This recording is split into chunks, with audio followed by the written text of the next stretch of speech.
నగరంలో పర్యావరణ పరిరక్షణతో పాటు చెరువుల పునరుద్ధరణకు మరో కీలక అడుగు పడింది.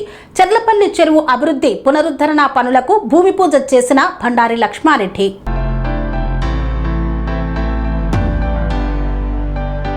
చర్లపల్లి చెరువు పునరుద్ధరణ అభివృద్ధి పనుల భూమి పూజ మరియు ప్రారంభోత్సవ కార్యక్రమం ఘనంగా నిర్వహించారు. తెలంగాణ కారాగార సంస్కరణల సేవల శాఖ, Hydraa, Indian oil corporation limited సంయుక్త ఆధ్వర్యంలో చేపట్టనున్న ఈ ప్రతిష్టాత్మక ప్రాజెక్టుకు శ్రీకారం చుట్టారు. ఈ కార్యక్రమంలో ఉప్పల్ ఎమ్మెల్యే బండారి లక్ష్మారెడ్డి, తెలంగాణ కారాగార శాఖ director general doctor Soumya Mishra, IPS, ఇతర అధికారులు పాల్గొన్నారు. ఈ సందర్భంగా ఎమ్మెల్యే బండారి లక్ష్మారెడ్డి మాట్లాడుతూ చర్లపల్లి చెరువు పునరుద్ధరణతో పర్యావరణ పరిరక్షణకు తోడ్పాటుతో పాటు భూగర్భ జలాల మట్టం పెరగడం, జీవ వైవిధ్య సంరక్షణ, స్థానిక ప్రజలకు ఆహ్లాదకరమైన వాతావరణం ఏర్పడుతుందని పేర్కొన్నారు. ప్రభుత్వ శాఖలు, కార్పొరేట్ సంస్థలు సమన్వయంతో చేపడుతున్న ఈ అభివృద్ధి కార్యక్రమం నగరానికి ఆదర్శప్రాయంగా నిలుస్తుందని పేర్కొన్నారు.